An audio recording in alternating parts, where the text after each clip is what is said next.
Bandicoot Retrospective. Press start to begin.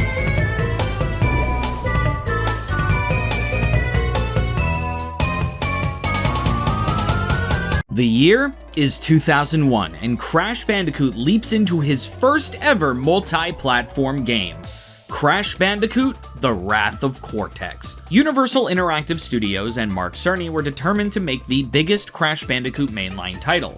In original concepts, Mark Cerny wanted this game to be an open-world Crash game where Crash would traverse different planets. This is when the game was known as Crash Bandicoot Worlds, which will be a topic I cover very soon on my other show, Releasing the Unreleased. Traveler's Tales was brought on to develop the game, and Konami was brought on to publish the game, since Konami had deals in place to be able to make Crash multi-platform. They wanted to do this in an effort to make Crash a Universal mascot instead of a Sony one. Unfortunately, through the development of this game, Universal Interactive Studios, Mark Cerny, and Sony would have a falling out, leading to Mark Cerny getting kicked off the project. This led to a very troubled development where a bunch of ideas were thrown around and ultimately canned. For example, apparently one of the ideas they had for a final boss fight was for Crash and Crunch to have a mech fight in space. But I'm getting ahead of myself. Will the troubled development of Wrath of Cortex show in the final product, or will Traveler's Tales pull through?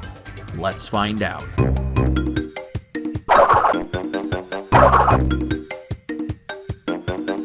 All of the villains have gathered for a villainy meeting within Cortex's lab, only for Uka Uka to start hurling insults at them all.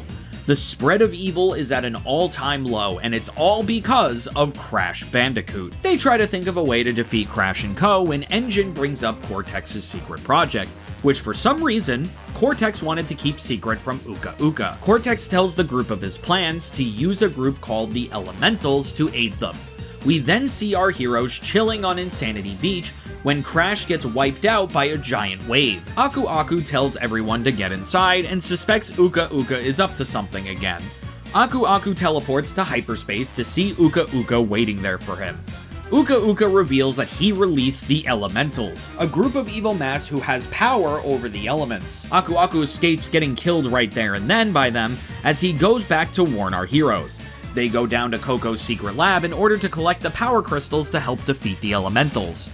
Before Crash goes on his adventure, Cortex intercepts Coco's holograms to tell Crash he is back and has a new weapon with him. His secret project and new general, Crunch Bandicoot. Having to stop Crunch Bandicoot and the Elementals, Crash and Coco set off on their quest. After defeating all of the Elementals and Crunch, Crash has a final showdown with Cortex, Crunch, and the Elementals. After defeating them while having gathered all of the crystals, gems, and relics, Uka Uka gets angry at Cortex once again and shoots a laser at him, hitting something and making the space station melt down.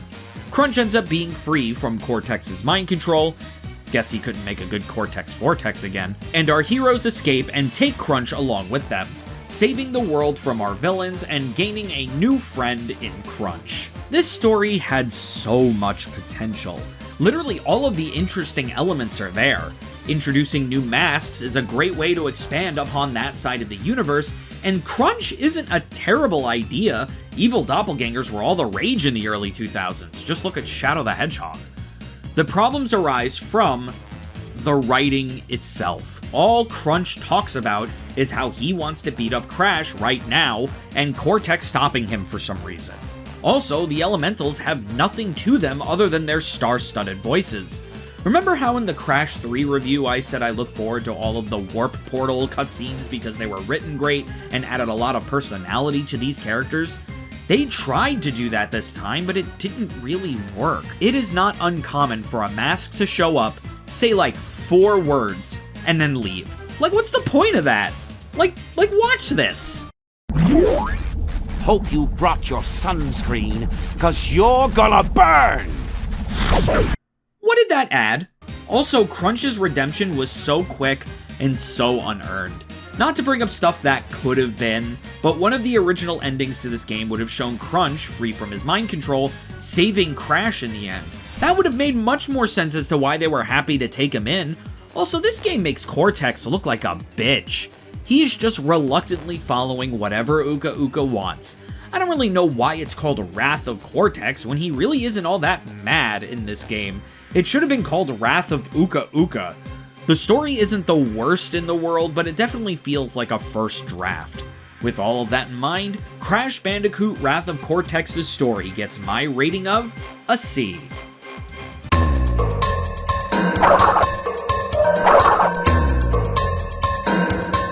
The gameplay of Crash Bandicoot Wrath of Cortex is very similar to that of Crash 3. You have to go through 5 levels, get the crystal in each one, and then fight a boss. You run, you jump, and you spin your way through with a bunch of gimmicks along the way. This game has a lot of gimmicks, however, and honestly, I wish they would just stop. This game has platforming, swimming, snowboarding, scootering, helicoptering, airplaning, minecarting, mech riding, and the worst addition of them all, the Atmosphere, or as I call it, the hamster ball. There are way too many gimmicks in this game. I was just begging for a platformer level just to satisfy what I actually like about this game. Crash overall feels fine in his controls for the most part. The mech riding is a bit iffy at times, but you get used to it. I do have to say though, to whoever made it so Crash moves this slow when he's hanging, there's a special place in hell for you, buddy. I had to do damage exploits just to get relics in these stages because the movement is so slow. I also can't help but be disappointed with the boss variety in this game, which there is none. Before, we got a cast of wacky, zany characters to fight that had tons of personality within each of them. In this game, you fight Crunch, and Crunch, and Crunch, and don't forget Crunch. I know he has different elemental masks this time, but like, they don't put the time in to give any of these characters, you know, character. It makes these boss fights very underwhelming. With all of that in mind, Crash Bandicoot Wrath of Cortex's gameplay gets my rating of a B-.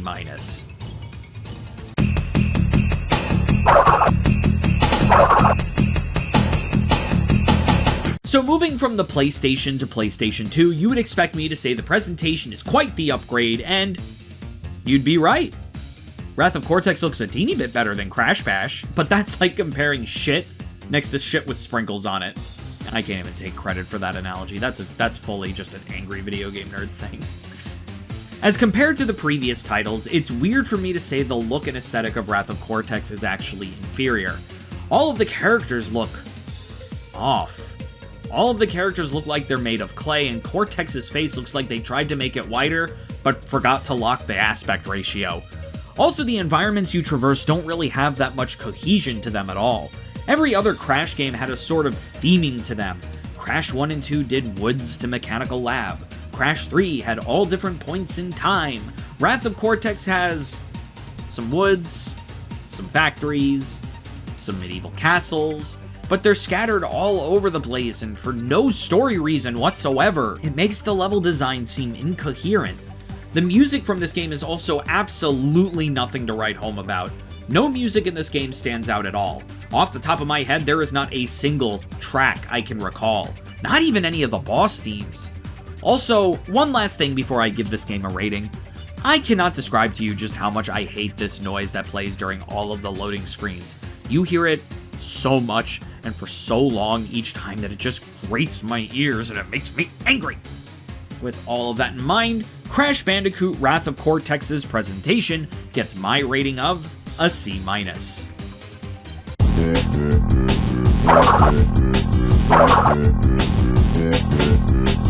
To complete Crash Bandicoot Wrath of Cortex, you must do literally everything you did in Crash 3, but with this game. You must get all 25 power crystals, all 42 gems, and all 30 relics.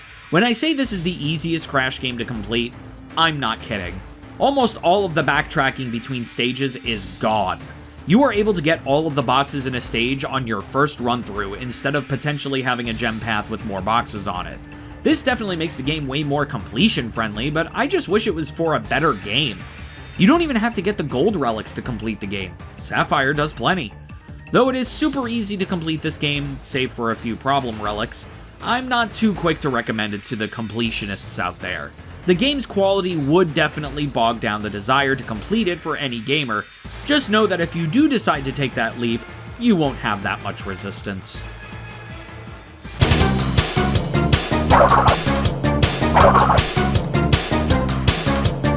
Crash Bandicoot is in sort of a rough patch, isn't he? Ever since Naughty Dog stopped developing Crash Bandicoot, we've gotten two mediocre at best experiences back to back. With a story that definitely needed more time to cook, gameplay that tries too much and yet gives so little, and presentation that is inferior to games from the previous console generation and an easy completion process, Crash Bandicoot Wrath of Cortex is the mid-Crash game so far. With all of that in mind, Crash Bandicoot Wrath of Cortex gets my overall rating of a C. Hopefully this trend of mediocre Crash ends soon.